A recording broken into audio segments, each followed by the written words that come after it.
everybody, it's Brian back with Inspiring How You See That. We're the channel that talks about all different kinds of music and entertainment, and we interview some of your favorite artists. So with that in mind, today I have a very special guest. I have Joel Vaughn with me today. How's it going? Joel, thanks so much for spending this time with us. Absolutely. I love doing this kind of thing. Nice. So you're actually on tour now with Seventh Time Down. Mm-hmm. And so we are Vessel. You got all three of you guys are together. Yes. How many shows have you done so far? This will be our 5th show. Okay. Yep. And I should say we're here in Transfer, PA at Central Community Church. Awesome place. Yeah. You guys know we've been here before and wonderful people here. So if you get the chance, stop by. And Joel, how long have you been recording music? Oh, that's a tough question. Okay, so it's actually not that tough of a question to answer because when I think about it, 18 is when I started recording music. Okay. I started singing in church when I was 7. Started kind of trying to attempt to write my own songs when I was 10, and then I realized I don't think I wrote that. I think that was a DC Talk song, but I started trying so to. You didn't write Jesus Freak? No, I apparently not. And apparently, hurricane, the word, is not a good substitute for Jesus Freak. So, what in the world? But anyway, yeah. So since I was 18. Okay, yeah. Nice. Now, one of the things I find interesting when I listen to your music, you've got a wide range of music. So, I mean, you've got rock, pop, and then EDM. I mean, you've got some dance. So, is that kind of your musical style, or did you go in thinking this is what I want to do, kind of spread myself out? Or? Yeah, so I think what it was is starting music at such an early age, being 18 years old and trying to impress the woman who is now my wife. So it worked. It worked. No, I loved, at the time, acoustic. So like a lot of my music spans like 18, 20 years. Sure. And a lot of people are just now hearing me and about me and who I am, so it's like, well, that's kind of a head scratcher. It's just kind of the journey I've been on. If you listen to Michael W. Smith from the 1980s to the 1990s, it's like those are two very different artists. Right. It seems like. So that's kind of the way I look at it. But yeah, like early on, it was very acoustic guitar driven, and still that's kind of the way I write still. Sure. And then I've been a worship leader, and I've been singing specials and stuff like that when I was a kid, doing that since 1993. So for a very long time, and there was one point where like I had a chance as a teenager. I was in I'm going to call it a male vocal performance group. Not a boy band? Hey now. Anyway, I was in one of those groups. So me and my brother, and it's ridiculous. We actually had a name for the group and everything. There were 3 of us, and all our names all started with a J. So I was Joel, my brother's name was Joey, and then our other guy's name was Josh. Okay. So we went by J Cubed. Now see, that's nice. There it is. Did you guys have the dance moves and everything down? We didn't have them down, but I'd say we had them. I don't know that they were good. They were good enough that we got the attention to some record label executives, and so like. That was a thing for a hot minute. Nothing ever happened with it because my parents were like, "Yeah, no, you're not doing that. You're 13 years old. You're not going to sign some record contract." Could have been the next NSYNC. Could have been the next NSYNC, and probably not doing anything by now. But either way, so like I had heavy pop influence in my house. My mom loved listening to oldies when I was a kid. So like the music I grew up on was. My dad loved Keith Green. My mom loved Frankie Valli and the Four Seasons. I started liking songs by Otis Redding and the Temptations and stuff like that. So like those like old soul and R&B stuff is kind of what I acclimated to. And then my brother and my sister, I'm one of 5 kids. Okay. So my brother and my sister were really into pop. So New Kids on the Block at the time. So this is early 90s kids. Just take notes. You're like, who in the world? How old is this guy? Older than you think. Not going to reveal that. So anyway, 35. Anyway, so I kind of have all of these musical influences. Like I grew up listening to Rich Mullins, Keith Green, and all that stuff kind of influenced from my dad. My mom really loved oldies. My brother and my sister loved pop. I remember one of the first songs that I like really just like, oh man, I love this song, was a song by Donny Osmond of all people. Okay. It was called Soldier of Love. And so anyway, like it just kind of all of those influences. Oh, and then my brother Tony, there's 5 of us kids and I'm the youngest. He was into Kansas and heavy metal bands like Deliverance, and he liked a band called Whiteheart, Petra, Guardian, which, funny enough, my manager, he used to be the front of house guy for Guardian. So, it's all kind of come full circle. So I like a lot of music, and it's so hard to decide what to do and what to pick. And when it comes to the EDM influence type thing, that was a year that I was like, I'm just going to do what I want to do. I've always wanted to do this. I have no goal with this music. I don't know what I want to do other than just like put it out there. And then a record label had heard about me that I'm now with and have been for about 6 years, Dream Records, and they put that music out and shopped it to a company called Dude Perfect. They picked up a few songs, and so now I'm an EDM artist, I guess. Even though that was not the goal. It worked. It's really it became really popular really fast. But like I'd say what I'm doing now really more represents me. Actually, the past 4 years really represents me as an artist and what I actually want to do. It's kind of a blend of all of those things eclectically and just. Yeah. Sure. So. Now, we were talking before we started. You grew up in Texas, but you're in the Nashville area now? I'm in the Nashville area now. Okay, so how was that making that transition to Nashville? Well, so my parents are born and raised Alabamians, so they are from Alabama. I was born in South Carolina because my dad was in the Air Force. I always have to say, I'm from Texas, because it's the quickest thing to say. Because when you hear me explain how I grew up, it's like, oh, yeah, no, just say you're from Texas, bro. This takes way too long. So anyway, my dad was in the Air Force, so we moved around a lot. So I lived in Oklahoma, I lived in Texas, New Mexico, Alabama, Mississippi, South Carolina.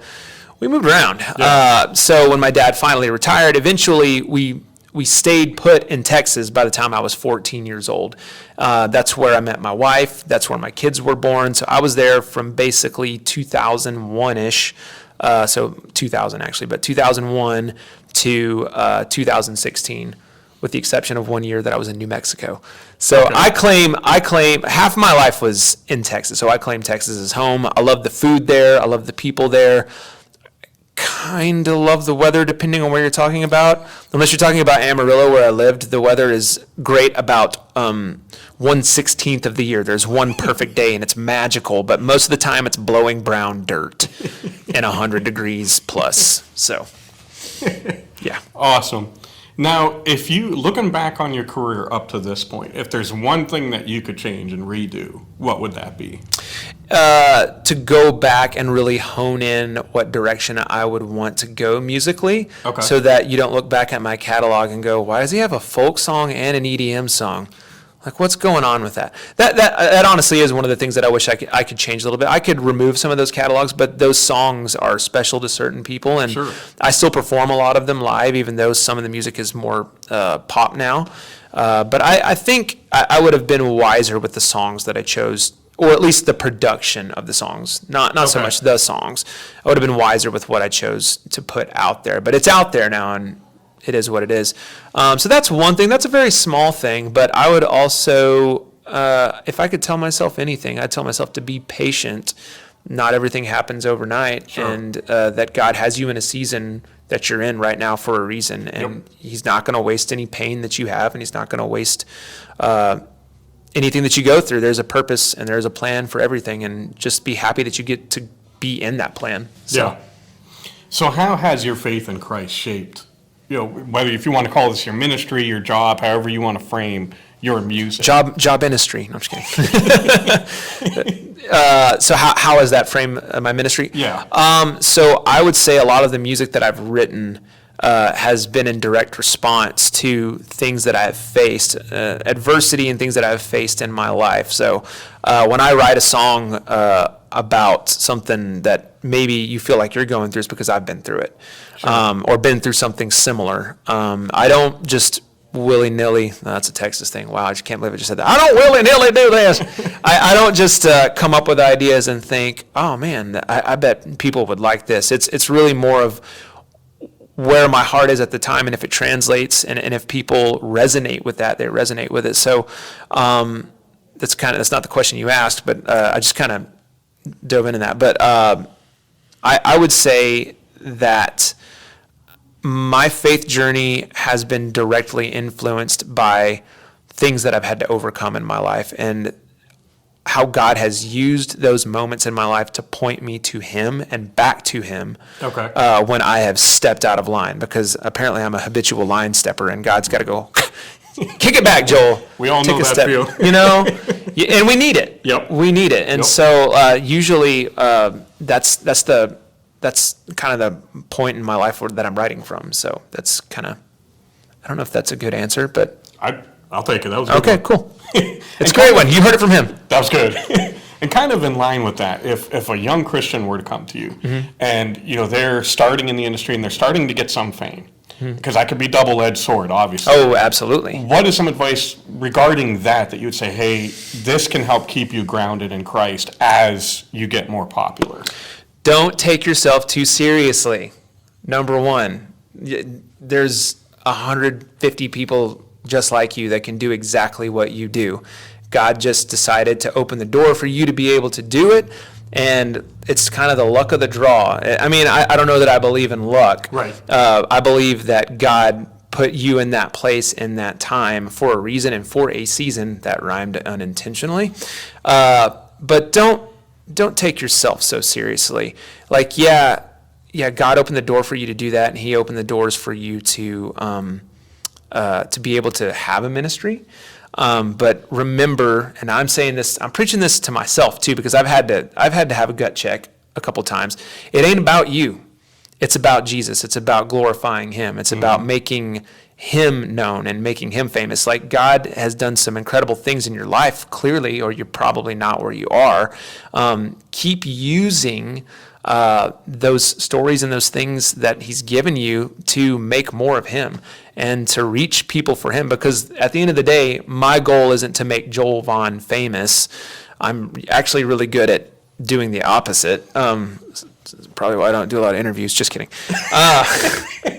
My goal isn't to make me famous. My goal is to tell people what Jesus has done in my life and is continuing to do in my life. And to remember that that's what it's all about. There are some days where you're going to be tempted to be like, oh, there were supposed to be 399 brown M&Ms in that glass on my rider, and there were 386. I'm quitting. Like, actually, if you ever get to that point, you should get over yourself. So just take it easy. Just, take things as they come. Like, it's going to be good. Nice. Yeah. That's some great advice.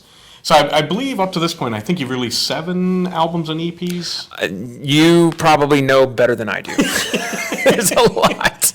So are you working on new music now? I am working on new music. I don't have an album title. I know that there are a lot of songs because my record label's sitting here going, I don't have my watch on right now, but like, hey man, so we kind of want to put some new music out there. We thought you wanted to too. And I'm like, yeah, I totally do. So I've been getting all of that music together and compiling, and I've realized I have enough material for an album, but I want to be purposeful and intentional in releasing that music and knowing that we're picking the right songs to speak to the right people wherever they're at in life. So it's coming together.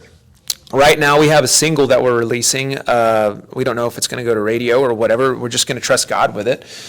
It's called Friend, and it comes out May 27th. Awesome. And we'll be playing it tonight, actually. Awesome. Here in Transfer, Pennsylvania. So we'll be sure when that comes out to put it out there so that you guys can take a look and check out everything that he's doing. And Joel, where can fans follow you online at? You can find me on Facebook. It's facebook.com/Joel Vaughn Music. Instagram is instagram.com/Joel Vaughn Music. Everything is /Joel Vaughn Music. Or better yet, go to my website at www.joelvaughnmusic.com. So it's consistency. It's consistency. I got it all aligned, yeah. Joel, thank you so much for this Dude, time. We really thanks, Brian. appreciate it. This Appreciate has been you. awesome. Before we go, is there anything else you'd like to say to fans? Have a great week, and Jesus loves you, and He's your friend. Absolutely, and we want to reiterate that, and we agree 100%. Again, thank you so much, and as always, thank you guys for spending this time with us. We love you all. God bless, and rock on.